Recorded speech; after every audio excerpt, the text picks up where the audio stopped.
Back to another episode of Chef's Kiss. It's me, Peter, from Sheffield Shuffler, with my co-host, John LaLogia. What's up, John? What's up, fake Kyle Happy Monday. Schwarber? Happy Monday, man.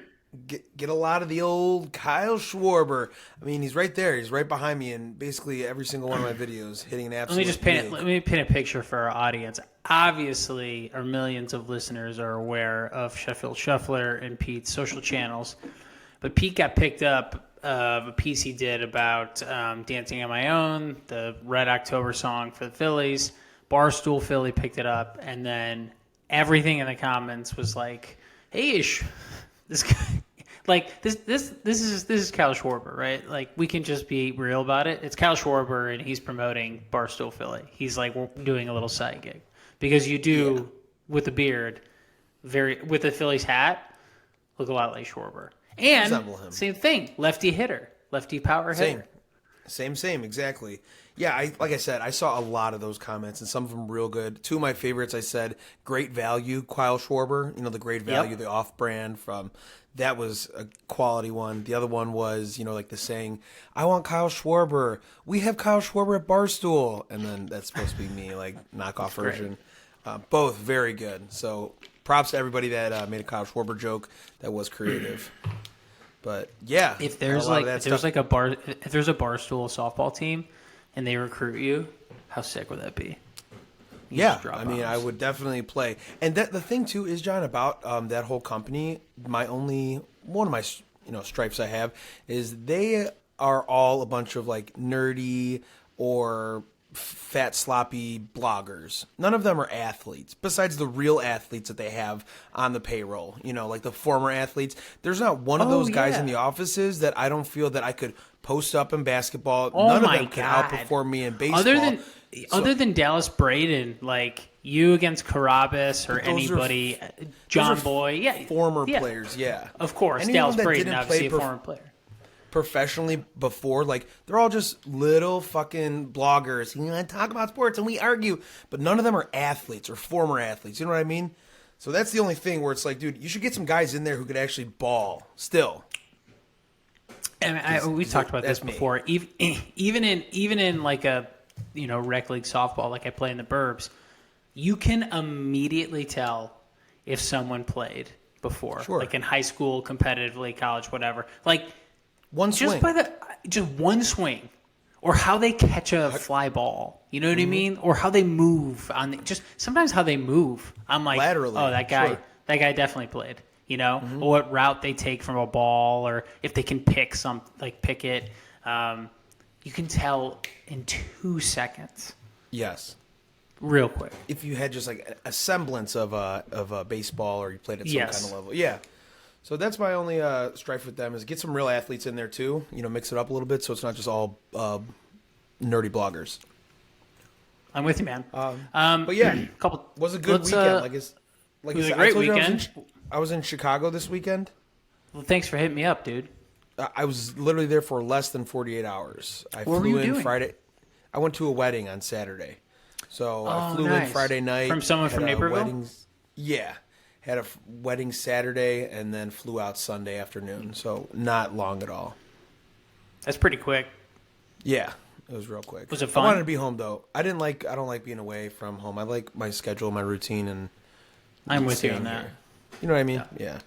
I totally get it. But yeah, good weekend as a whole. Like I said, Barstool stuff was pretty cool. That was nice. That's great, man. Was on television today. You saw that. That was really cool. Yeah, was that a local spot? It was. Yeah, it was Fox 29 Philly. So the Philadelphia sports media takeover has begun. So if you are sick and tired of seeing my face, just get used to it because it's not ending anytime soon. It's going to get a lot You're like, worse. I'm going to be everywhere for Philly sports. In your face everywhere. Yeah. So just get used to it. Also, might be hosting another show on Wednesday too, John. I'll tell you about that. Well, that's awesome, and we could talk more about that. But like, man, I don't know. The timing was right. Like, you came around at just a really good time for Philly sports. Like, the Eagles are a juggernaut. The Phillies are awesome. I actually think the Phillies are going to win the World Series. I just feel it. especially with the Rangers beating the Astros. I'm like, we get the Astros out of there. Right. Yeah, I definitely get a vibe for sure from. Yeah, and we're going to talk about Philly. the Phillies and that whole postseason because there's a lot of stuff to uncover there. But where are we starting first, Sean? Yeah, where we're starting. Let's start football. Fantasy-wise, I'm not going to get into it, but I'm starting to come back. Cooper Kupp is finally back and got me like 30 points yesterday, so thank God, finally. Mm-hmm. He's back. Let me ask you a question about the Eagles. Hurts obviously did not look great at all yesterday. I'm not super concerned about him, but I did have a question. The Eagles' two-cheek QB sneak, is it good for football? Because I feel like it's kind of bullshit, and from a product standpoint, it's not entertaining. And they converted, I don't know, 85 to 90% of the time. I think it's kind of bullshit, and I don't think it's good for football, and I don't think it's good for the product of football. So that's my take on it. What do you think? I don't see a problem with it at all. It's a 4th and 1 play. What are you expecting? A spread offense on a 4th and 1? Don't let them get to 4th and 1. There used to be a time where nobody went for it on 4th. It was just like 4th and 2, punt it. And then teams started realizing the numbers, and it's like, hey, we should actually start going for it on 4th and a short yardage. So don't get them in a position where they can do it. And I don't see it. The people are like, they can just run it 4 times and go down the field. No, they can't. This is just a short yardage situation that they're very good at. I don't know why everyone gets all ruffled. I think it's kind of a cheat code. You know what I mean? You find that one play in Madden for that one player that's unstoppable. But like, everyone has the ability to run it. We've seen. Well, they don't. Like, not everyone is as strong as Hurts. Like Hurts, what does he squat, like 600 pounds? That's pretty unusual for a running back. So, not all quarterbacks can do that. I feel like it's just kind of a cheat code, and it's also not fun to watch. Because when you're watching it on TV, you're like, okay, I guess they're just going to bulldoze their way to this first down, and it's boring. It's boring.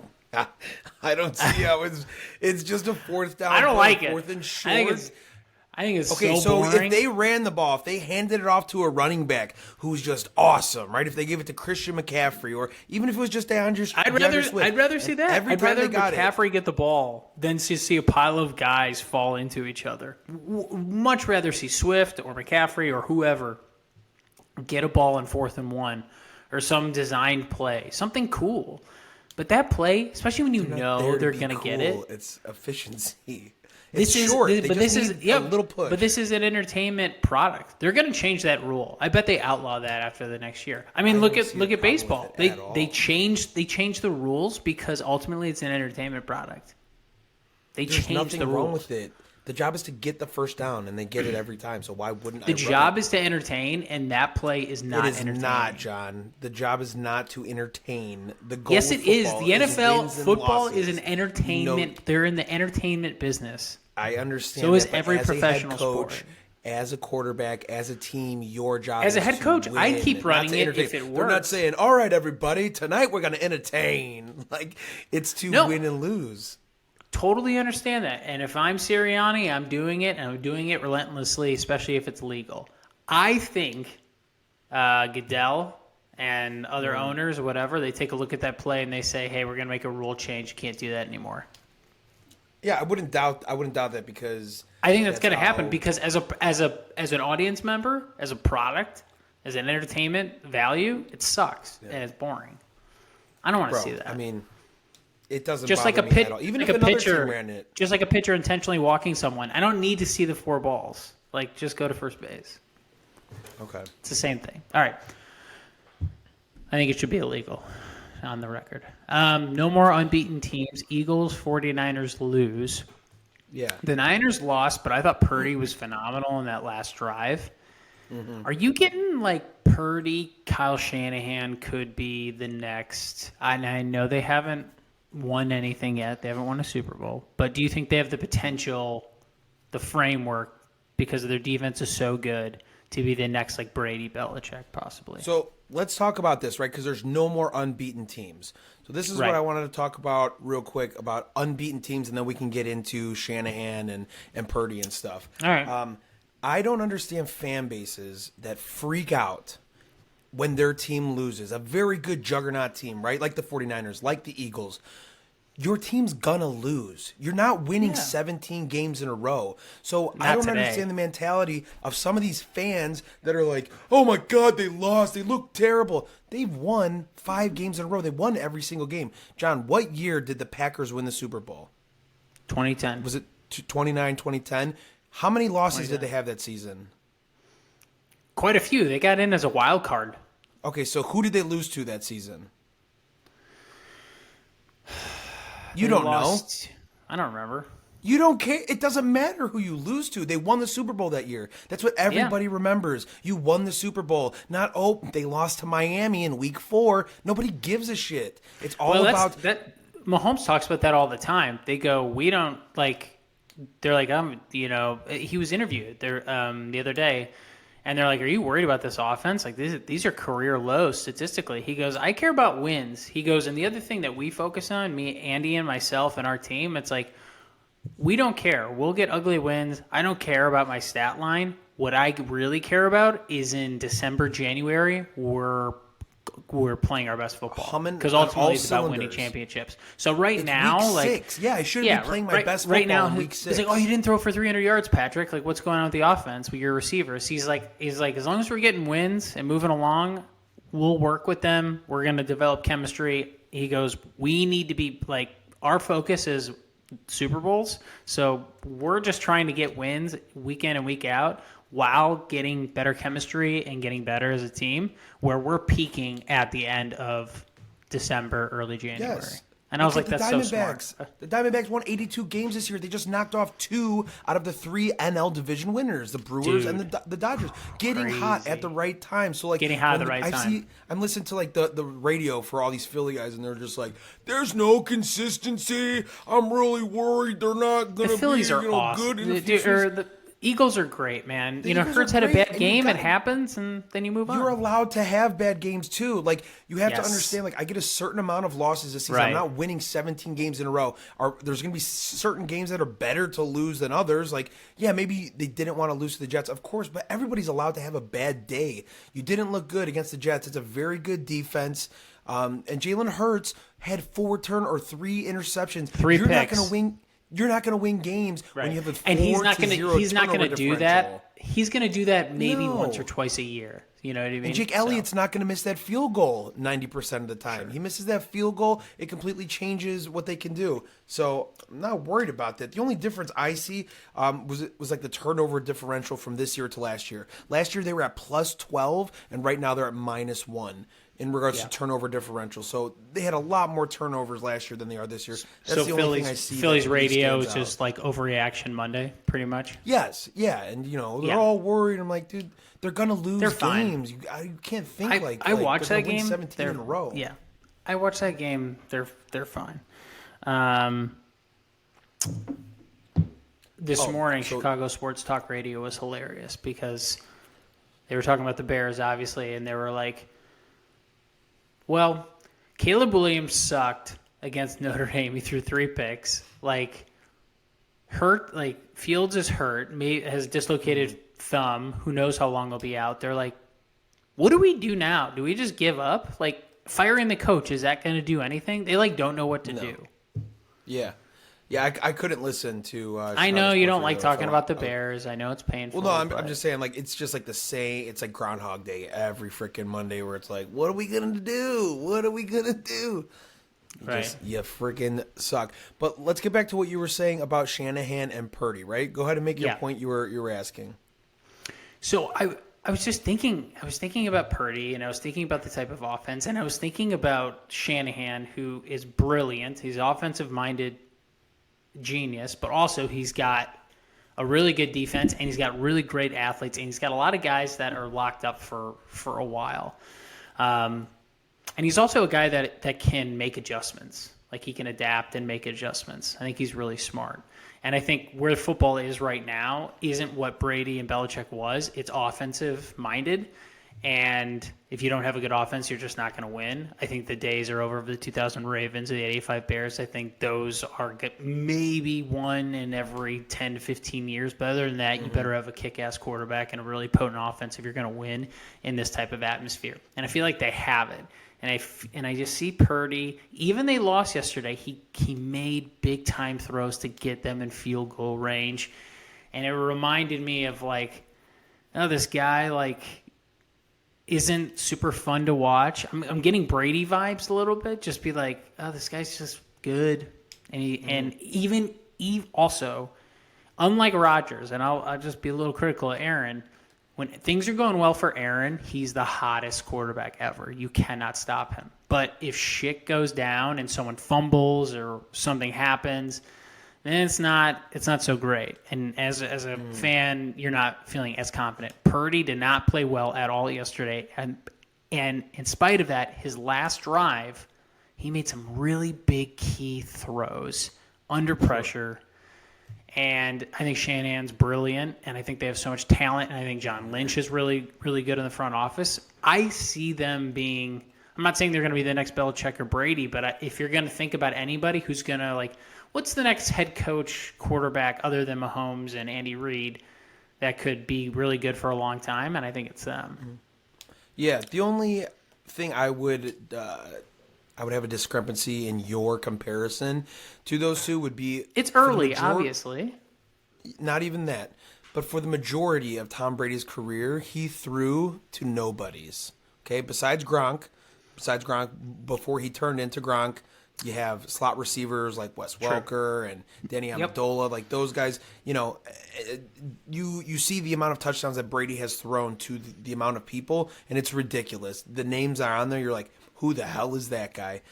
So Brock Purdy has explosive playmakers around him. And that's not to take away from anything. Like you said, he throws the ball. He makes very few mistakes, that's your job as a quarterback, not to give the ball, turn the ball over. So he does that very well. The only thing I would say is he has a lot of talent around him. He has an embarrassment of riches. He has an embarrassment of riches with the best Kittle, running back in the game. Trent Williams, the best left tackle in football, arguably. Christian McCaffrey, Deebo Samuel, Brandon Ayuk is awesome. And then a defense to boot, dude. The best defense. A great defense. One of the best defenses. He has a ton of talent around him, but I let's say I have faith. Props, sure. No, I completely agree. But let's say that those guys move on or whatever.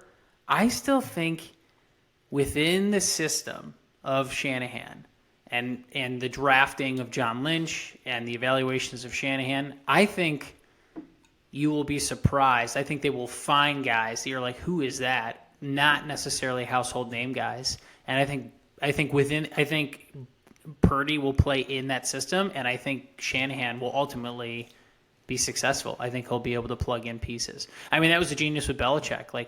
Who's Wes Welker? Who is Julian Edelman? Rob Gronkowski? These are nobodies before they came to the Patriots. Nobodies. Right. And I feel like Shanahan can do that, and I feel like John Lynch has a really, really good eye for talent. I really do. Yeah. So organizationally, they're strong. His props, man. It was the first time he lost. I mean, the only person to beat him in a regular season game that he didn't break his, or tear his elbow apart was tear his UCL or whatever. PJ Walker. Who had that on their bingo card? PJ Walker and the Browns. Yeah, nobody. But that's what keeps it exciting, dude. And is anybody on today on San Francisco radio? Oh man, they're in trouble. They got beat up by a backup quarterback. No, their kicker just missed a field goal. That's saying that. Yeah, that's it. You're gonna drop games. Games are gonna get dropped. You don't have to. It's not the end of the world. There are some losses that are bad, and you feel bad. Sure. That's a loss that I don't feel bad. Purdy. If I'm a San Francisco fan, Purdy did not play well. The team wasn't great. You lose Samuel, you lose McCaffrey, and he still drives with barely any time left, drives you down with an opportunity to win the game. That's the takeaway. That's amazing. For a guy that young to be able to do that on the road, it's pretty good. On the road again. So we'll go to baseball at the end, but I'll just stick with football. Should Okay. Belichick retire after this year? The Pats are 1-5, and Mac Jones is terrible, and it doesn't look like there's any future there. That was a big miss. Should Yeah. he retire? I mean, I'm not going to tell another man what he should or should do. Let me tell you what I think is going to happen. Bill Belichick is not a loser, okay? Like, especially what he's built his name off of and what he's created and, the expectation there that they have in New England. He's not. I don't think he's going to be around for a rebuild. I don't think if you don't have a quarterback, nobody's sold on Mac Jones. We know he's not their quarterback of the future. There's a lot of holes on offense and defense. They can't put up more than 3 points in 2 weeks. Like, it's bad. So I don't it's know really if bad. I don't know if he's going to stick around to kind of spearhead a rebuild. I don't know if that's really in his nature to like, hey, I'm going to go through some dark seasons to get to better days. I don't know if it's there. Again, I have no idea what's the man's thinking, but that would be my interpretation. Is this guy's not like the kind of guy who's going to we got to rebuild and then we'll see brighter days. Because I mean, he's old, dude. I mean, I don't know how much time he's got left. Not like he's going to die, but like I'm just saying, 5 more seasons. I mean, he's an older guy. Do you think he's the greatest NFL coach of all time? I think he's the most successful head coach of all time. What do you say? Like the best? I mean, most successful. I think he's the best. As Brady and him have parted ways, it's made a little things clearer. Where to me, the system that Belichick created and his defense, being able to make adjustments defensively, I think is phenomenal. I think he is the best coach. But I also think Tom Brady is an offensive genius. You had a defensive genius in Belichick, you had an offensive genius in Brady. I mean, there would be so many times where Brady would see something. I would see it, and he would check off. I mean, just like death by 1,000 cuts. And he would check off, and it'd be like just a run, but it'd be like 4 yards. Like a play that was like going to be negative 4 yards or a bad play, 3-4 yards. He just was one step ahead of everybody and was accurate and clutch and made big throws. And everyone believed in him. I think Brady made everybody on his team better, not just the offensive guys. I think special teams, and I think defensively. I think guys, knowing that they had him, were like, he got people to play harder. And I think that's a knock on Aaron Rodgers, who's one of my favorite quarterbacks of all time, probably ever. He didn't do that. Not everyone was on the Aaron train. There was a select few people, but he didn't lift up an entire team. He was just so unbelievably gifted at throwing the football that it compensated for a lot of stuff, including lack of leadership and some of the the prickliness and team teammate Chemistry fractiousness and that you building. see. Yeah, I think you see a lot of that in the documentary Man in the Arena. I don't know if you've watched that. Oh yeah, it was on ESPN and yeah, very much calls men up to a higher standard. This is how this offense works around me. And if you're not on the same page as me, you are not getting the ball. Same thing with Aaron Rodgers. If we're not on the same page and you're dropping passes, I'm not looking your way. I'm not even looking your way. So, I remember Cobb's. I think it was on Hard Knocks, and Randall Cobb told the wide receivers. He goes if Aaron thinks that you don't even know the play, or he goes if Aaron has any doubt that you don't know where to go and when to be there, he goes, you're not getting the ball. He goes, I'm telling you right now. So. Yeah. Bury your head in the playbook. And if he audibles, know the checkdowns, know the change of route. He goes if you fuck up once, he will remember, and you might not get the ball for another couple months. Mm-hmm. Yeah, I mean it's calling, like you said, making players around him better. Yeah, just setting the standard. Because, like I said, he played with a bunch of nobodies, and they won so much. Yeah, it's amazing how much winning he accomplished with the talent that he had. Cowboys Chargers tonight. Who you got? I will take the Cowboys. Cowboys -1.5. I think so too. You're going to come back good. After that poor performance last time. Yeah, good bounce back spot for him. It's looking like the Lions might be a strong contender coming out of the NFC. Obviously, the Eagles, the 49ers, and we'll see what happens to the Cowboys today. But good. Lions, too, man. They come out looking like... I know. It sucks. I was really hoping that Baker and Tampa, obviously being a Packer fan, hoping that they would lose. Yeah. But their defense is so good. And Ben Johnson, I think, is their offensive coordinator.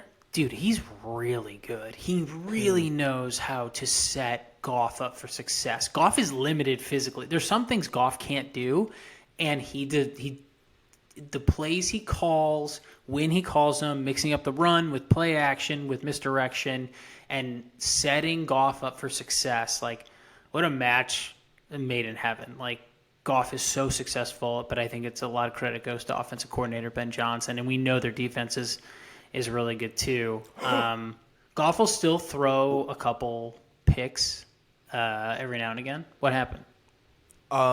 Just got a score update. Sorry, Rangers are up 4-0 in the top of the second. Who? Rangers against Astros. 4-0. That game started just as it's already 4-0. I know it started at 3. Someone hit a bomb. Here, I'm looking it up right now. Someone hit a bomb.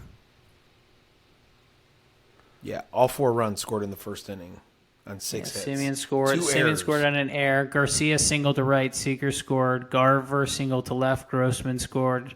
Lowe single to left. Garcia scored. So just like speaking 6 of your hits death by 1,000 cuts. 6 hits. Jesus. Yeah. Dude, they were talking about Valdez. Like, they were worried about him because he was not getting the same movement that he was last year. It's not even close. Like the same two-seam movement. Like he was really successful. That contributed to a no-hitter. They've seen none of that. So they were really concerned about his performance going into this series. I guess we will find out.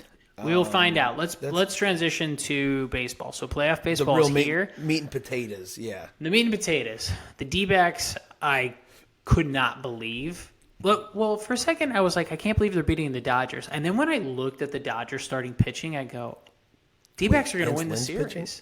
Yeah, I was like, exactly. Because, like, you think about the Dodgers, you're like, Mookie Betts, Freeman, blah, blah, blah, but you don't realize, you're like, okay, Gonsolin's hurt, Walker Buehler's hurt, Dustin May's hurt. And you're just like, these are their 3 of their top starting pitchers. Who do they have? A 35, 36-year-old Clayton Kershaw, and literally that's it. And, like, I don't know why, but once it dawned on me, I'm like, oh, the D-backs are they're going to beat them. And because of the changed rules, they steal so many bases. Their second most in baseball. Their team speed is insane. Not just on the base pass, but in the outfield. Their defense is awesome. And Gallen has been lights out. Yeah. And Corbin Carroll, I watch him, I'm like, how is he's like my size and he's hitting bombs deep. And I'm like, how do I get that type of power to transfer to softball? How is that guy that fast and hitting bombs like that? I just don't understand it. Well, this is a team that you can't take lightly. They won 84 games. They won 84 games. And I think everyone I think they were consistently underestimated. I think the Cubs underestimated them, and I think a variety of teams have too. And they've come in and they've just out-hustled them. They're faster than them. 2 of the 3 NL division winners. You got 2 stud starting pitchers in Gallen and Kelly, 2 young exciting stars in Corbin Carroll and Moreno, their catcher, and then 2 veterans, Christian Walker and Ketel Marte. One thing I wanted to bring up too, I mean, obviously Evan Longoria is super old. Corbin Carroll is going to be the NL Rookie of the Year. He has a 134 OPS plus. He's batting over 400 in the postseason. 54 stolen bases this year. Second in baseball only to Ronald Acuna. He is fast. Arizona finished second in baseball with 166 stolen bases. Corbin Carroll runs 30.1 feet per second, making him one of the fastest players in baseball in the 99th percentile. Here's something quietly that nobody really talks about, unless you are a diehard Diamondbacks fan, and I've yet to meet one of those in my life, Christian Walker silently is just having the really great past 2 seasons. Only 2 other first basemen in baseball have more home runs than him in the past 2 years. Matt Olson and Pete Alonso. He has 69 home runs. Nice. In the last 2 seasons. So Christian Walker, very good. They have a Major very power. good lineup when you look at it. I'm not a fan of Tommy Pham, Evan Longoria, old. Dude, Tommy Pham has been awesome. He's been so good for the Diamondbacks. I know. Like, listen, I know he's a douche, and everything you said about his being a teammate and all that stuff, all that is I totally agree with. But look at his numbers. Like, he's been awesome. Every at bat, he's been really, really good. Yes, I'm sure he's not fun. Hyperbolic I'm sure he's not fun to play with. For TV. But, you know what I mean? That was a lot of that was hyperbolic for television. Of course. But look at his numbers. Even against the Cubs series at the end, and on a lot of the Diamondbacks games that I've watched, he's been awesome. Like, really, really good. So yeah, it's just all clicking. And Lovello's really aggressive too. Like they step on your throat. Like, that's why I think they're really dangerous. They'll take an extra base. Pads. Yeah, and the other thing too, which I think is a little scary if you're the Phillies, they're not going to be afraid of the Phillies. I don't think. No, not when you're a pretty young team, and you're playing with house money almost. Here's something. It's a little dangerous. If you're a Phillies fan, I'd be a little worried about that. Be like, Diamondbacks, they're coming in. They're like a wild card team. I mean, we're a wild card team. I wanted to play the Dodgers. Yeah. Yeah, dude. I think the Dodgers were a much easier opponent. Diamondbacks, we'll see tonight because it's in Philly tonight, right? So that's one of the differences, John. So it is 60 degrees right now. It's a blustery day. I was outside earlier. The weather conditions are going to play a factor. It's a blustery day. You know what it is in Arizona right now? 99 degrees. 99 degrees. And I'm not saying one team is affected more than the other, but these boys live here and they're from here, so you're a little bit more used to that kind of temperature as opposed to over the last 2 weeks. Maybe you've just been in, LA and Arizona, and then Milwaukee's indoors that you played at. So you really haven't played outdoor baseball in a cool climate for too long. So I think that might play a role in some of these, warm-blooded boys from Arizona. The second thing, John, is the base paths and how fast this team is, right? So actually Rob Thompson had a discussion with his pitchers and talked about, we got to give JT a chance. We got to give JT Realmuto a chance because they're going to run. So when we're setting, when we're delivering home, these leg kicks, slide steps, adjustments, they're actually making adjustments because they know in this series – JT's got one of the fastest pop times regardless, but we got to give him every chance to throw these 100%. Dude, Arizona has been one of the most aggressive teams that I've seen in the last couple of months. They take the extra base. They are so aggressive. Lovello, again, I don't think this team's going to be intimidated playing in Philly. I think they're going to be excited about it, and I think Lovello wants to step on your throat, and they're so aggressive. I, as a Philly fan, I would so much rather, like you said, play the Dodgers versus this team where you have 2 studs and you have a lineup that is really good, can hit for power, but the team speed of Arizona would scare the hell out of me if I'm a Philly fan. Yeah. But that's good that Thompson is thinking about that. That's like, hey, we got to shorten up here. They're going... with the new rule changes and the bases being bigger and their crazy speed, they're going to run and they're going to run a lot. So we better be ready for it. So that's good. Gallen versus Wheeler tonight. Gallen 2-0 in the playoffs, 3.18 ERA. Wheeler 1-0, 2.08 ERA, 18 Ks. God, Wheeler's been so good. He's been so good. He's been immaculate in the he's been amazing. Postseason. Yeah. Him and Nolan's been good too. Same thing with the bullpen too. I mean, these are 2 good bullpens, and very, very similar. Also, very similar numbers. Wheeler and Nola versus Gallen and Kelly. If you look at their numbers throughout the season, almost identical. The amount of innings, K percentage, strike like it's uncanny how matchups tonight. So lineups: Carroll and Wright for Arizona. Carroll and Wright, Marte at second, Pham DHing, Walker at first, Moreno catching, Gurriel Jr. Dude, that guy's been awesome defensively too. He's made so many catches in left field. Thomas center field, Longoria at third, Perdomo at short for the Phils. Schwarber DHing. Really hasn't done a ton yet, but it's a long series. Turner at short, he's been amazing. Harper at first, amazing. Baum, Scott at second, Real Muto catching, Castellanos and right, been amazing. Marsh in left, and then Rojas in center. So no Tommy Pham for the Diamondbacks. No, Pham, but DHing. Oh, he's DHing. Got you. Yeah. Okay. And hitting in the hitting in the 3 spot, dude. He's dangerous. Like if I'm a Philly fan, I don't like Carroll. I don't want to see Carroll. Marte isn't scare me too much. I don't want to see Pham and Walker and Christian Walker. Jr. It's got to be because he has the home run power. Yeah, because he has power. But Gurriel Jr., dude, like I also don't want to see him either. Everybody else is fine, but like Carroll and Pham and Walker, probably the top 3 that scare me. But if I'm a D-backs fan, Schwarber's always scary because he can just run into one. But Turner, Harper, Real Muto, Castellanos, there's just more guys. It's a better lineup. Philly has a better lineup. And the thing is Philly has a better lineup. If you remember last season, every guy seems to have like their day, right? Castellanos and Harper, they had their days last series. Everyone remembered it. Wow, too great. Schwarber didn't do anything. Marsh, he had Schwarber hasn't done opportunity, anything, and I'm looking for Schwarber in this series to just light it up. You know it's going to come. You know he's going to hit a towering home run off of somebody. He's going to run into. He's not going to be silent that long. He had 40-something home runs this season. You can't tell me during this postseason he's not going to. He almost had 50. Yeah. What do you have? 47, 48 home runs and 46 singles. Yeah. So you can't tell me that's just going to shut off during the postseason. I refuse to believe that. All right. So give me your prediction. So I think Phillies in 6. Phillies in 6. Yeah, I think they dropped 2. I think Phillies win.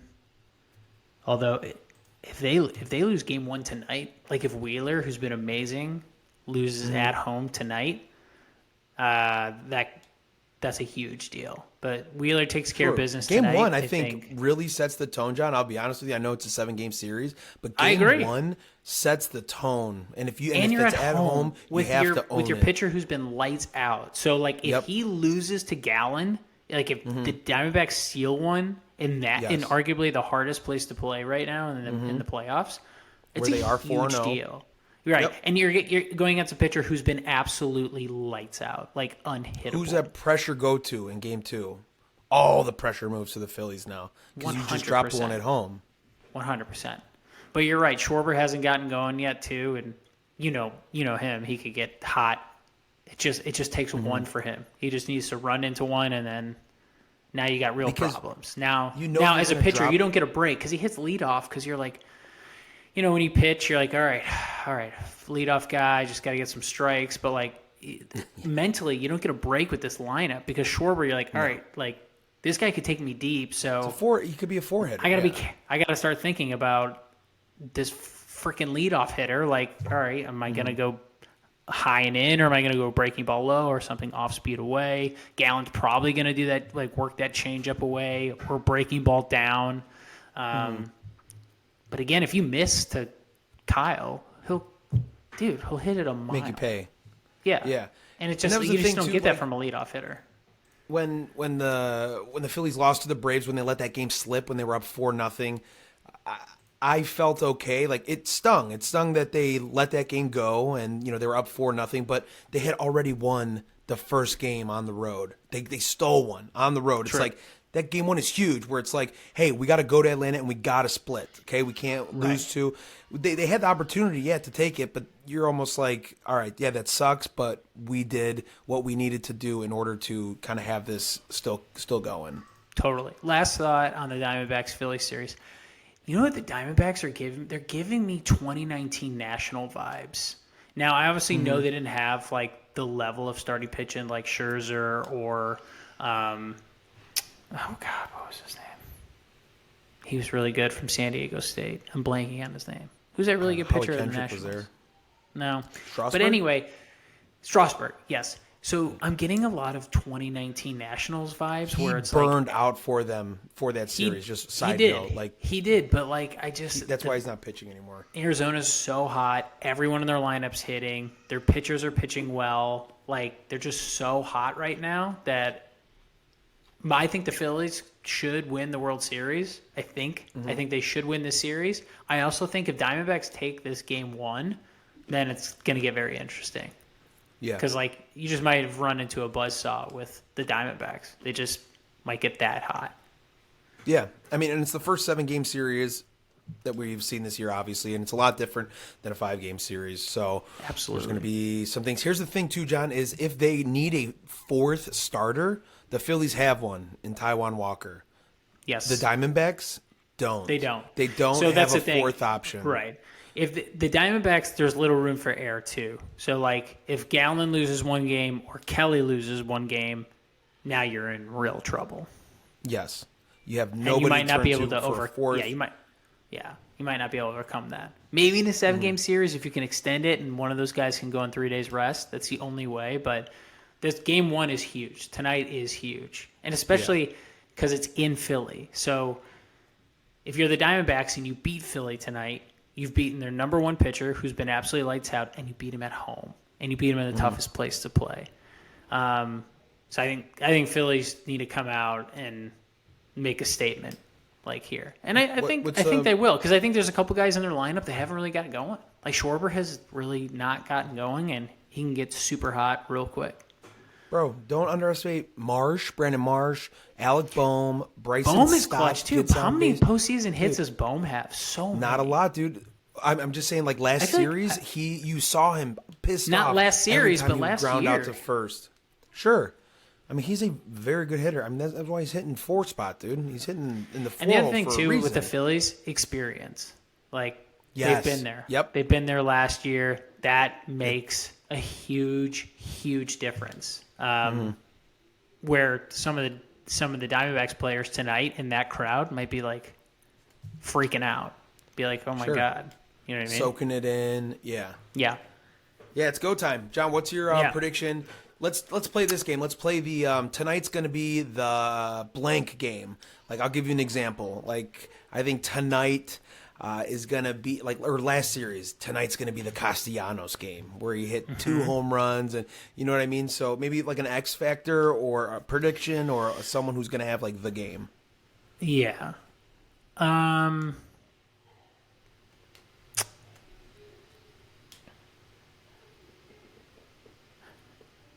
I think Gallen. I think Schwarber's a bad matchup for Gallen. Yeah. If he's not really sharp, if he hangs a changeup or one of his breaking balls, and he doesn't throw hard enough where he's going to blow it past Kyle, Kyle hit his fastball. If he's not careful, I feel like Schwarber is due. Mm-hmm. I think Wheeler's going to continue to dominate. I think he's. Yes. I think he's just. I saw him pitch last time. I was like, he looks locked in. He's just kind of in that mode where he's just going to be really good. I'm not saying the Phillies are going to win, but I think Schwarber gets hot. Just because Gallen is really tough on righties too. Sure. I think Trey Turner. I'm going to go ahead and say Trey Turner. There's so many good players in their lineup. His postseason OPS 1.455 is just absolutely. And you've seen the arc from the beginning of the season. He had a 687 OPS in the first half, a 902 OPS in the second half, and like I said, to date, 1.455 OPS in the postseason. I think that continues. And as much as you say that the Diamondbacks like to run, so do the Phillies. And that's where they put on pressure on the Braves last series and where they found success. Stealing second, stealing third. putting pressure, making. Trey Turner hasn't been caught stealing all season, right? He had 30-something stolen bases, caught 0 times. So in order to apply pressure to a young team who hasn't been in this position before to start feeling some pressure, having that home crowd behind you, I think Trey Turner, Trey Nasty, Trey Shiesty is going to have a game tonight. Yeah, it should be a good one. I mean, Phillies have a better lineup, but D-backs are so hot right now. Phillies D-backs in 6. lose this game. Yeah, D-backs lose this game. It could be the beginning of the end for them. But I think the Phils probably pull it out. I think their lineup is better, and I think particularly more than anything, I think Wheeler's just really locked in. Yeah. Like, be locked in. Like another level, like Josh Beckett, 2003. Like, he's just so locked in. It's the best I've seen him pitch in a while. Josh Beckett, man, he was Josh so Beckett, cool. 03 Marlins. Or Kurt Schilling, 2001 Diamondbacks. A lot of people. I think Wheeler's really, really locked in. I think this is. You're talking about who's going to be the game. I think this is a Wheeler game where he's like 7 strong and just maybe case 10. He's just phenomenal. Wheels up at 8:07, guys. Let's get this podcast out so people can listen to it and listen to it before the game like they usually do. So, have a great night tonight, John. Maybe dual screens with a little football and a little baseball, but definitely my big screen doing that. is going to be the Phils. So, all right, cool, buddy. Go Phils, catch man. you on the flippity flop. Go Phils. See ya, Thanks buddy. for watching and listening. We love you all. Peace.